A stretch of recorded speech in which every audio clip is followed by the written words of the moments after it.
kasih. Gimana? Apakah posisi duduknya sudah nyaman? Sudah, Bu. Oke, terima kasih. Ini Mbak Salsa yang kemarin menghubungi Ibu ya? Ya, Bu, benar. Kemarin saya menghubungi pas setelah saya dari kelas. Oke, baik Mbak. Memang seperti yang sudah kita bicarakan kemarin ya, lewat telepon bahwa Mbak Salsa ingin bercerita, ingin konseling dengan Ibu ya pada hari ini. Nah, sebelum Mbak Salsa kesini tadi ada pelajaran apa di kelas? Itu, Bu, seni budaya. Kan kita disuruh ngerjain, buat melukis gitu di kanvas, di template gitu, Bu. Buat tugas kelas. Oke, baik. Berarti Mbak Salsa ini pandai melukis ya? Enggak juga sih, Bu. Cuma saya suka melukis aja gitu, kayak karena kan melukis kan kayak beberapa warna gitu ya, Bu. Nah, jadi kayak saya suka aja gitu, senang aja gitu di hati. Oke, berarti kapan-kapan boleh dong Ibu melihat hasil lukisan dari Mbak Salsa. Boleh. Oke, baik Mbak, seperti tujuan Mbak Salsa ya datang ke sini bertemu dengan Ibu, yaitu ingin melakukan konseling. Nah, namun sebelum itu Ibu ingin bertanya, apakah Mbak Salsa pernah melakukan konseling sebelumnya, atau apakah Mbak Salsa pernah mendengar apa sih arti dari konseling itu? Kalau saya melakukan konseling sih sebelumnya belum pernah, Bu. Cuma kemarin itu tiba-tiba di FYP TikTok saya itu muncul tentang bimbingan dan konseling. Saya lihatnya itu cuma sedikit aja, Bu. Terus langsung saya scroll ke bawah. Oke, baik. Nah, kalau begitu Ibu ingin mengatakan sedikit ya tentang konseling sehingga Mbak Salsa bisa paham apa sih arti dari konseling itu. Nah, jadi konseling itu termasuk salah satu pemberi bantuan ya Mbak, di mana Mbak Salsa sebagai konseling, Ibu sebagai konselor, dan Mbak Salsa itu bisa menceritakan apapun permasalahan yang sedang Mbak Salsa rasakan, baik itu perasaan yang dominan maupun permasalahan yang mungkin menurut Mbak Salsa kok susah gitu ya untuk bisa dicari solusinya. Nah, dan di sini Ibu menjadi fasilitator. Ibu berusaha untuk bisa membantu untuk mengarahkan Mbak Salsa. Tapi Mbak Salsa yang akan menemukan sendiri apa solusi dari permasalahan yang sedang Mbak Salsa alami saat ini. Nah, apakah sampai di sini bisa dimengerti, Mbak? Ya, paham, Bu, paham. Oke, ada yang ingin ditanyakan? Nanti pas waktu saya cerita ke Ibu, kan Ibu nggak bilang ke siapa-siapa kan, Bu, soalnya saya takut nanti bakal diceritain gitu. Oke, Mbak Salsa tidak usah merasa takut, malu, ataupun khawatir. Karena dalam konseling kita itu ada yang namanya kita akan mempraktekkan asas kerahasiaan juga. Jadi yang namanya rahasia berarti yang tahu semua yang terjadi dalam ruang konseling ini atau dalam proses konseling ini hanya Mbak Salsa dan Ibu. Jadi Mbak Salsa bisa menceritakan apapun itu. Ibu siap untuk mendengarkan dan membantu untuk mengarahkan. Seperti itu ya Mbak? Oke. Nah, baik Mbak Salsa, apakah bisa kita mulai dalam sesi konseling kita? Bisa, Bu. Nah, baik, kita punya waktu 45 menit ya Mbak ya dalam konseling ini. Gimana? Apakah 45 menit itu cukup? Cukup, Bu, cukup. Oke, jika cukup dan Mbak Salsa juga sudah paham apa arti dari konseling itu sendiri, maka sekarang ya Mbak Salsa silakan menceritakan apapun permasalahan mungkin permasalahan yang membuat Mbak Salsa merasa tidak nyaman, merasa bahwa tidak tenang, tidak semangat dalam menjalani kehidupan setiap hari. Jadi Mbak Salsa bisa mulai bercerita, apapun Ibu siap untuk mendengarkannya. Ini, Bu, akhir-akhir ini tuh saya ngerasa kalau diri saya itu kayak sendiri gitu, Bu. Saya kayak merasa kesepian gitu, Bu. Padahal kan kalau di sekolah itu kan saya punya teman ya, Bu. Nah, tapi itu kayak ketika saya itu ngobrol sama dia, kayak saya itu bareng sama dia, mereka gitu di sekolah. Nah, saya tuh ngerasa kayak apa sih? Kayak ngerasa sendiri gitu, Bu, ngerasa sepi gitu, Bu. Sendiri, sepi. Coba Mbak Salsa menceritakan lebih detail. Apa yang dimaksud Mbak Salsa tentang sendiri dan sepi? Padahal tadi Mbak Salsa mengatakan bahwa Mbak Salsa ada dan hadir bersama dengan teman-teman. Tapi penyebab yang membuat Mbak Salsa merasa sendiri dan sepi, mungkin Mbak bisa menceritakan. Kan saya itu kan di kelas ya Bu. Nah kan saya ada beberapa temen gitu dekat gitu sama saya. Nah tapi pas saya itu mau nyoba mau apa ya ngobrol sama mereka gitu kayak saya tuh merasa tuh nggak nyambung gitu loh Bu sama mereka. Padahal sebelumnya saya tuh ya apa ya sering gitu loh Bu sama mereka gitu. Biasanya kan kita tuh ngobrolnya itu kan di depan kelas gitu. Nah tapi kayak akhir-akhir ini saya tuh lebih memilih sendiri gitu. Saya malah lebih memilih duduk di kursi saya, di bangku saya gitu Bu di kelas gitu. Padahal ya sebelumnya ya udah kita tuh ya ngobrol-ngobrol biasa, kita cerita-cerita bareng, guyon. Tapi kayak akhir ini saya tuh merasa apa sih gak nyambung gitu loh sama mereka Bu. Oke, jadi Mbak Salsa sendiri merasa bahwa tidak nyambung pada saat berkomunikasi, pada saat membangun relasi dengan teman-teman. Seperti itu ya Mbak ya? Iya Bu, kayak gak nyambung terus kayak saya tuh ngerasa sepi gitu loh Bu. Padahal yang mereka itu ada gitu. Padahal mereka itu ya juga ngajak ngobrol saya, ngajak main saya. Tapi saya tuh kayak ngerasa sepi, ngerasa sendiri gitu. Kemarin itu saya pernah kan diajak ke Matos, kita beli makan gitu Bu. Nah tapi pas makan tuh ya udah saya tuh biasanya ngobrol-ngobrol sama mereka gitu kan Bu sambil guyon-guyonan gitu. Tapi kemarin tuh saya lebih memilih diam, lebih memilih apa ya diam gitu loh. Saya kayak ngerasa ya aku kok nggak diajak gitu, saya ngerasa kayak nggak diajak gitu Bu sama mereka. Padahal mereka tuh ngajak saya gitu sebenarnya Bu, tapi saya tuh ngerasa sendiri sepi gitu. Padahal ya ada mereka di sekeliling saya gitu Bu. Tadi Mbak Salsa mengatakan bahwa mereka mengajak untuk ke Matos, untuk makan bersama, untuk makan teman-teman berusaha untuk bisa bercerita. Tapi Mbak Salsa diam. Nah, apakah Mbak diam itu mulai dari maksudnya dari Mbak Salsa sendiri, ataukah memang merasa tidak nyaman dengan teman-teman?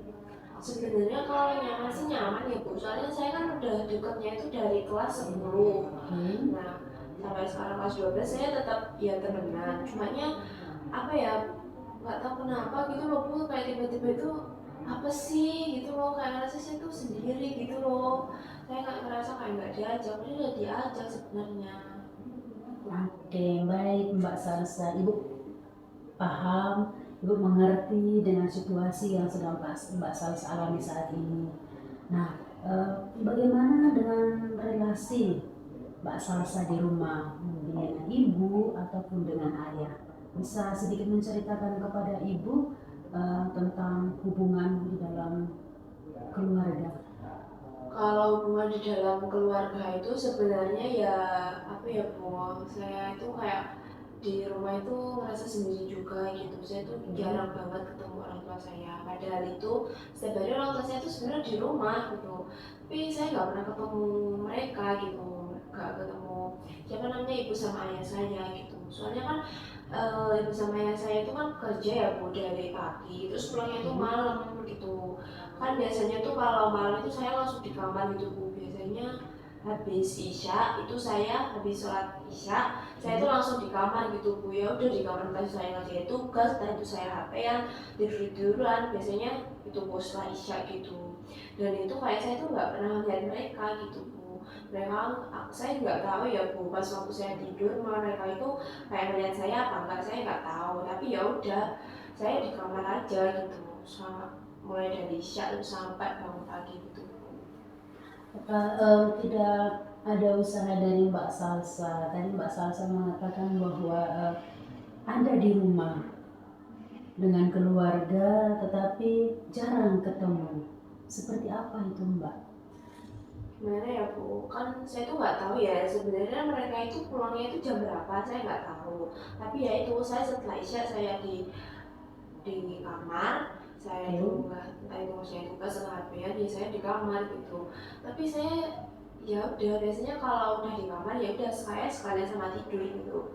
Saya tuh nggak pernah gitu loh Bu, kayak denger ada suara suara pagar kebuka atau suara mobil masuk, itu saya nggak pernah, Oke, nggak oke. kedengeran gitu di dalam kamar saya gitu.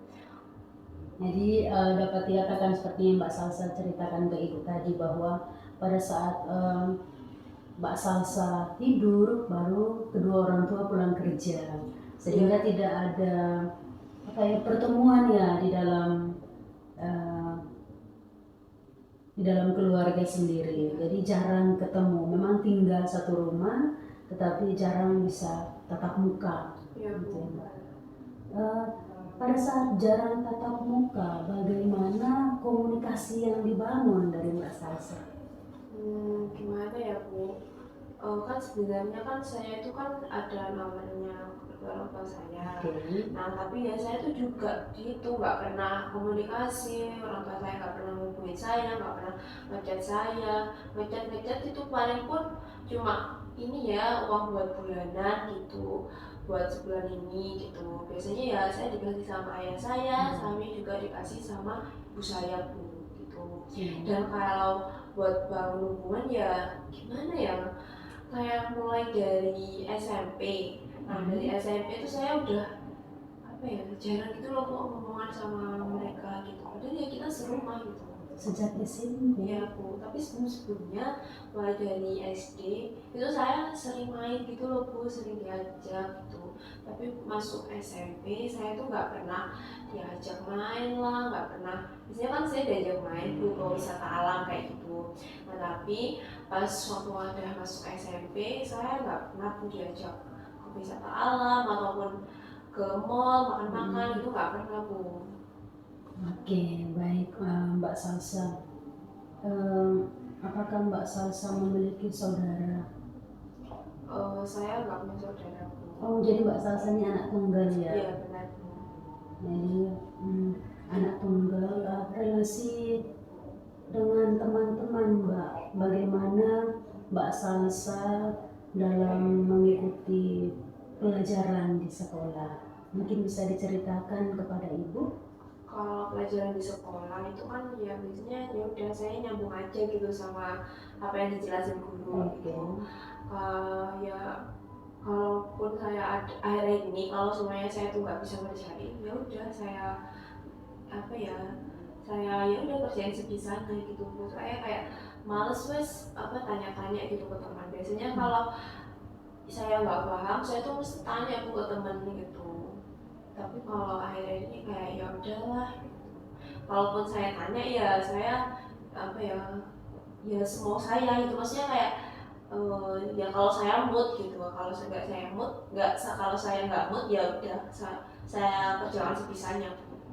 Dapat dikatakan bahwa Mbak Salsa dalam membina hubungan atau relasi dengan teman di sekolah itu tergantung mood ya. Iya Bu. Gitu. Jadi pada saat Mbak Salsa memang lagi happy, lagi senang, maka Mbak Salsa bisa berkomunikasi dengan baik, bisa membangun relasi yang baik dengan teman-teman. Tetapi itu menjadi terbalik pada saat Mbak Salsa tidak mood, pada saat Mbak Salsa merasa bahwa sepertinya nggak perlu untuk berkomunikasi dengan mereka, seperti itu Mbak. Di dalam relasi dengan teman di sekolah, tidakkah ada satu orang yang dekat dengan Mbak Salsa menjadi teman yang bisa diajak bercerita ataupun mengerjakan tugas? Biasanya itu ada bukan saya sebangku teman bangku saya gitu, yang sebangku sama saya gitu. Biasanya dia itu yang kadang itu di rumah saya Bu, kayak ya udah kita main, terus kan di rumahnya kan masih belum ada wifi, jadi dia itu ya udah wifi ya di rumah saya gitu. Biasanya ya dari habis sekolah biasanya dia pulang dulu ke rumahnya, nah terus dia ke rumah saya gitu Bu, pulang-pulang dia sorean mau maghrib gitu Bu, biasanya dia ke rumah saya gitu, kita kerjain tugas, kita main atau masak-masak biasanya di rumah saya gitu. Nah Mbak Salsa, kita kembali lagi ke yang sebelumnya yang Mbak Salsa ceritakan. bahwa Mbak Salsa merasa bahwa kadang tidak nyambung dengan dalam membangun relasi dengan teman-teman. Hal ini pernahkah Mbak Salsa menceritakan kepada ibu mungkin, ayah di rumah, atau kepada guru-guru mungkin di sekolah yang dipercayai gitu? Saya nggak pernah sih Bu kalau cerita ke guru gitu. Tapi kalau ke kedua orang tua saya juga nggak pernah Bu. Soalnya ya itu mulai dari SMP saya kayak udah nggak diperhatiin lagi gitu loh Bu gitu. Kayak ya udah dikasih uang bulanan gitu ya udah gitu. Saya nggak pernah cerita gimana gimana saya dapat nilai apa di sekolah. Saya nggak pernah cerita gitu ke ibu ataupun ke ayah saya gitu. Sekalipun dengan ibu Nggak pernah Bu, saya aja nggak pernah ditanyain gitu gimana keadaannya, terus gimana hasil UASnya, gimana hasil UTS-nya gitu. Biasanya kalau waktu itu pernah Bu, saya itu ke mau kayak wisata gitu loh Mas, study tour ya, kayak study tour itu. Nah ya udah saya bilang kalau harus bayarnya itu segini gini gini, ya udah ditransfer gitu aja gitu, nggak ditanyain di mana study tournya, berapa hari, nggak ditanyain gitu. Nantinya mater siapa, nggak ditanyain. dapat dikatakan bahwa dalam hal pemenuhan kebutuhan, baik itu uang, kebutuhan untuk membayar uang sekolah, maupun kebutuhan pribadi Mbak Salsa itu semuanya dipenuhi ya sama kedua orang tua. Iya, iya Bu, saya sering kok dipenuhi gitu. Kayak apa ya, uang bulanan saya yang ayah saya atau ibu saya kasih itu cukup buat saya gitu. Kadang juga walaupun uang bulanan saya masih gitu ya Bu, biasanya itu kayak tengah bulan gitu, kadang-kadang saya ditransfer gitu ya, entah berapa gitu, biasanya saya ditransfer entah itu dari ibu atau dari ayah saya. Ini kedua orang tuanya Mbak Salsa perhatian ya. Iya sih Bu, tapi saya kayak nggak pernah ditanyain gitu loh, uangnya habis apa enggak, uangnya dibuat apa aja, nggak pernah ditanyain. Ya udah terserah, nggak buat kamu pokoknya gitu aja Bu. Oke, Mbak Salsa, Ibu paham dengan yang Mbak Salsa ceritakan tadi. Dalam relasi dengan kedua orang tua, yang tadi Mbak Salsa katakan bahwa Mbak Salsa tidak pernah ditanya apakah hasil UASnya bagus atau tidak, bagaimana hasil belajarnya, apa yang dipelajari di sekolah.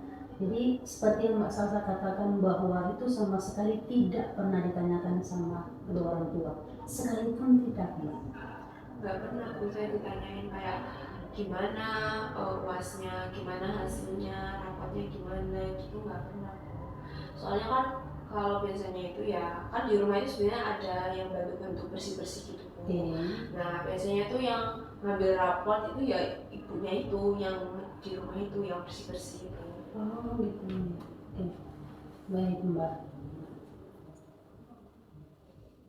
Ya apa ya Bu, saya tuh kayak merasa tuh ya apa sih orang tua saya kok gini gitu, kayak kalau ada itu ngeliat orang lain gitu sama keluarganya, entah itu di mall, entah itu di wisata, kayak rasa aku juga pengen gitu loh berada di situ kayak gitu, aku juga pengen gitu Bu. Ya, jadi ada keinginan di dalam diri pada saat melihat orang lain ya, melihat teman-teman di sekolah yang mungkin bisa bersama dengan keluarga, jadi rasa iri itu muncul. Benarkah demikian Mbak? Ya kayak saya tuh iri gitu, saya juga pengen kayak mereka. Saya juga waktu itu pernah Bu, kayak teman saya itu tiba-tiba tuh ditelepon gitu sama orang tuanya pas di sekolah gitu, saya aja nggak pernah gitu kayak ditelepon gitu, kayak mungkin ngasih kabar. Kan waktu teman saya tuh ditelepon sama orang tuanya, soalnya orang tuanya itu pulangnya itu agak malaman gitu, kayak dikabarin dulu gitu loh Bu. Tapi saya nggak pernah kayak dikabari gimana nanti ibu pulangnya agak malaman itu kan, saya nggak pernah dikabarin kayak gitu Bu. Baik Mbak. Nah, Ibu bisa memahami dengan apa yang peristiwa atau pengalaman yang sedang Mbak Salsa alami sekarang ya, yang mungkin mengganggu konsentrasi belajar sehingga nilai akademiknya mulai menurun dan juga relasi dengan teman-teman juga menjadi renggang, begitupun dengan relasi dengan orang tua. Nah, baik Mbak, Ibu punya satu cara yang mungkin bisa membantu Mbak Salsa dalam mengutarakan perasaan. Karena seperti tadi yang Mbak Salsa katakan bahwa Mbak Salsa tidak punya kesempatan untuk bisa bertanya ataupun mengutarakan apa sih yang Mbak Salsa rasakan kepada kedua orang tua, karena memang tidak bertemu di rumah pada saat orang tua pulang. Mbak Salsa sudah istirahat sehingga tidak ada perjumpaan di rumah. Seperti itu yang baik ya Mbak ya. Nah, baik, di sini coba Mbak Salsa membayangkan dan memposisikan diri Mbak Salsa. Jadi antara Mbak Salsa dengan Ibu, di saat Mbak Salsa menjadi ibu, memposisikan dirinya, andaikan Mbak Salsa menjadi ibu, apa yang ingin Mbak Salsa atau apa yang ingin Ibu katakan, yang Ibu sampaikan kepada anaknya di saat hal itu tidak pernah terucap, gitu ya.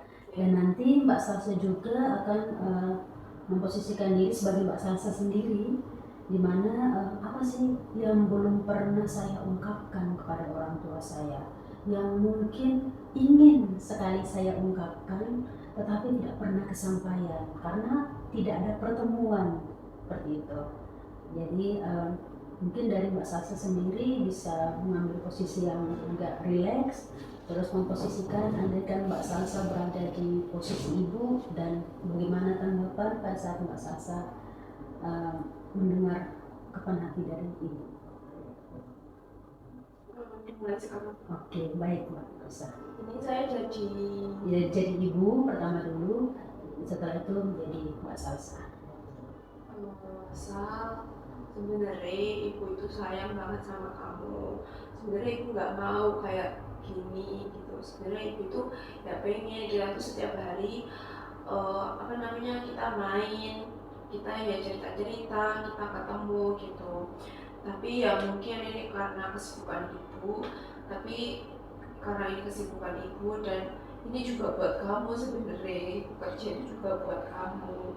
Ibu itu pulang malam karena itu untuk kamu sebenarnya.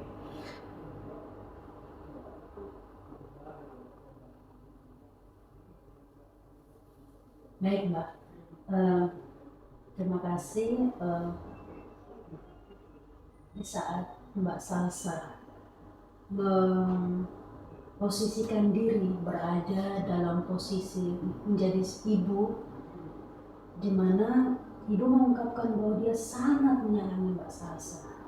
Jadi bukan berarti tidak memiliki waktu, tetapi karena tuntutan pekerjaan. Tapi di balik itu bahwa ibu itu memiliki rasa sayang yang sangat mendalam. Jadi rasa sayang yang sangat mendalam itu mungkin tidak terwujud lewat perhatian yang secara langsung, tetapi lewat kehadiran mereka. Tetapi rasa sayang itu diutarakan lewat membayar biaya sekolah Mbak Salsa, lewat memenuhi semua kebutuhan Mbak Salsa. Mbak Salsa ingin studi tour seperti tadi yang dikatakan dan orang tua memenuhi itu. Tetapi di balik itu ibu itu sangat menyayangi Mbak Salsa. Nah, bagaimana respon Mbak Salsa di saat tahu bahwa sebenarnya ibu itu ingin meluangkan waktu untuk untuk hadir bersama dengan Mbak Salsa, untuk menanyakan kabar, untuk menanyakan bagaimana sekolahnya. Tetapi karena tuntutan pekerjaan, hal itu tidak terwujud. Jadi respon dari Mbak Salsa sendiri seperti apa? Sebenarnya kok aku pengen ibu di sini, ibu di rumah aja. Maksudnya ya nggak apa-apa, ibu kerja, tapi ibu ya jangan sampai malam-malam pulangnya. Aku pulang dari sekolah itu ya hampir sore, tapi aku tuh selalu nunggu ibu di sini gitu sama ayah. Tapi ya ibu sama ayah tuh nggak pernah di sini gitu. Aku pengen diajak jalan-jalan, pengen pengen keluar bareng, kita main bareng, kita entah itu di wisata, entah itu di mana. Belum sebelumnya loh ibu sering ngajak aku kayak gitu, tapi ya mulai aku SMP sampai aku SMA mau kuliah ibu nggak pernah kayak gitu ke aku, ibu nggak pernah nanyain kabar aku gimana, ibu nggak pernah ngambil rapot aku selama ini sih ngambil rapot lo mesti mesti lebih BAC, ibu nggak pernah ngambil rapotku, nggak pernah nanyain gimana kabarku. Oke. Baik, Mbak Salsa, Ibu mengerti dengan perasaan Mbak Salsa. Dan seperti tadi pada saat Mbak Salsa memposisikan diri kepada Ibu bahwa sebenarnya ibunya Mbak Salsa itu tidak mau hal ini terjadi. Ia ingin meluangkan waktu untuk sungguh-sungguh hadir bersama dengan Mbak Salsa. Hanya karena tuntutan pekerjaan sehingga hal itu tidak terwujud. Nah, seperti itu Mbak Salsa. Jadi pada saat Mbak Salsa tahu atau ini apa yang dikatakan oleh Ibu, nah menurut Mbak Salsa, apa yang bisa Mbak Salsa lakukan untuk bisa mengatakan kepada Ibu atau untuk bisa mengutarakan bahwa sebenarnya Mbak Salsa juga sayang sama Ibu. Jadi usaha apa yang Mbak Salsa bisa lakukan untuk ke depan? Ya Bu, kan sebelum-sebelumnya itu saya selalu kalau habis isya kan saya sering langsung ke kamar gitu. Nah saya tuh kayak pengen itu kayak nungguin ibu saya atau ayah saya tuh datang gitu pas malam gitu. Saya pengen nunggu mereka dulu gitu di ruang tamu gitu Bu. Terus saya pengen kayak ngobrol, pengen apa ya, pengen ngajak mereka tuh ngobrol gitu, tapi emang sebenarnya saya nggak pernah ngobrol gitu Bu. Oke, baik Mbak Salsa, Ibu mengapresiasi dengan usaha yang menjadi proyek ke depan ya. Nah, Mbak Salsa, Ibu ingin bertanya, pada saat Mbak Salsa memerankan diri untuk menjadi ibu, apa perasaan Mbak Salsa? Apa ya, mungkin ya bisa saya memposisikan diri saya itu sebagai ibu saya gitu ya, gimana sih perasaan ibu gitu ke anaknya gitu Bu. Jadi dapat dikatakan bahwa Mbak Salsa mulai memahami bahwa sebenarnya ibu itu tidak ingin anaknya itu merasa bahwa tidak diperhatikan. Nggak mau kayak, mungkin saya merasa kayak ibu saya itu nggak mau gitu, saya itu kekurangan kayak ibu saya dulu gitu Bu. Jadi dapat dikatakan bahwa ternyata pada saat Mbak Salsa memerankan, memposisikan diri sebagai ibu, itu Mbak Salsa bisa sedikit merasakan bahwa ibu itu sebenarnya sangat menyayangi Mbak Salsa, tetapi karena ada beberapa alasan tentang tuntutan pekerjaan sehingga hal itu menjadi minim dalam hal pertemuan, tetapi kedekatan relasi antara ibu dan anak itu tidak pernah putus, seperti itu ya Mbak. Iya. Jadi perasaan sekarang lega ya Mbak. Iya, kayak lega gitu bisa. Ya, mungkin bisa kayak ngerasain gitu gimana ibu saya itu kerja dari pagi sampai malam gitu. Oke. Baik Mbak Salsa, sekali lagi terima kasih untuk kesediaannya, untuk kejujurannya, kesiapsediaan untuk ya tidak malu untuk menceritakan ya pengalaman pribadinya dalam proses konseling kita pada hari ini. Nah, karena sudah menunjukkan waktunya sehingga Ibu ingin menyimpulkan sedikit tentang dinamika konseling kita pada hari ini. Jadi dapat Ibu simpulkan bahwa Mbak Salsa yang awalnya merasa sendiri, sepi, merasa bahwa tidak diperhatikan oleh kedua orang tua, tidak pernah bertemu dengan kedua orang tua, secara khusus mama, meskipun tinggal satu rumah.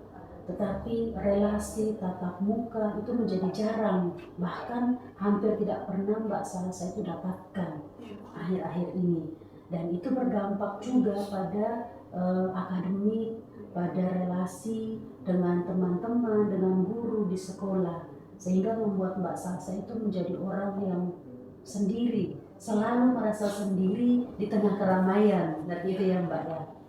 Tetapi pada saat Mbak Salsa bisa masuk lebih dalam, bahwa memposisikan diri sebagai ibu, Mbak Salsa bisa memahami bahwa sebenarnya ibu itu tidak ingin hal itu terjadi, tetapi ibu ingin juga meluangkan waktu. Hanya memang karena tuntutan pekerjaan sehingga hal itu susah dan sulit untuk dilakukan, karena pada saat ibu pulang kerja malam Mbak Salsanya sudah tidur. Tetapi ibu mengapresiasi seperti tadi yang Mbak Salsa katakan, bahwa setelah proses konseling ini Mbak Salsa akan melakukan sesuatu yang berbeda dari sebelumnya ya, dengan berusaha untuk menunggu kedua orang tua sehingga pada saat mereka pulang setidaknya bisa melihat dan bisa berkomunikasi dengan kedua orang tua, seperti itu ya Mbak ya. Oke, dan terima kasih Mbak Salsa untuk kesediaannya. Jika Mbak Salsa ingin bercerita lagi dengan Ibu sangat terbuka untuk menerima. Tinggal silakan menghubungi Ibu untuk kita buat lagi kesepakatannya ya, kesepakatan waktu untuk bisa bertemu dan juga untuk bisa bercerita ya seperti sekarang ini. Itu ya Mbak Salsa. Jadi Mbak Salsa jangan merasa sendiri, jangan merasa khawatir bahwa tidak diperhatikan oleh kedua orang tua. Seperti itu ya Mbak. Semangat terus dalam belajarnya. Terima kasih ya Bu. Nanti kapan-kapan Ibu ingin sungguhan melihat hasil lukisannya. Ya boleh. Ya, sampaikan salam Ibu untuk kedua orang tua ya. Terima kasih ya Bu. Terima kasih juga. Saya lebih lega Bu cerita ke Ibu. Ya, terima kasih. Ya. Jadi sesi konseling kita pada hari ini Ibu tutup ya. Terima kasih banyak untuk kesediaannya. Ya, makasih juga ya Bu dan mau mendengarkan cerita saya. Baik Mbak, Ibu juga senang. Terima kasih. Ya, Bu, kalau gitu saya permisi ya, soalnya mau ada kelas juga. Oke, baik Mbak, semangat belajarnya. Ya, makasih ya Bu. Oke.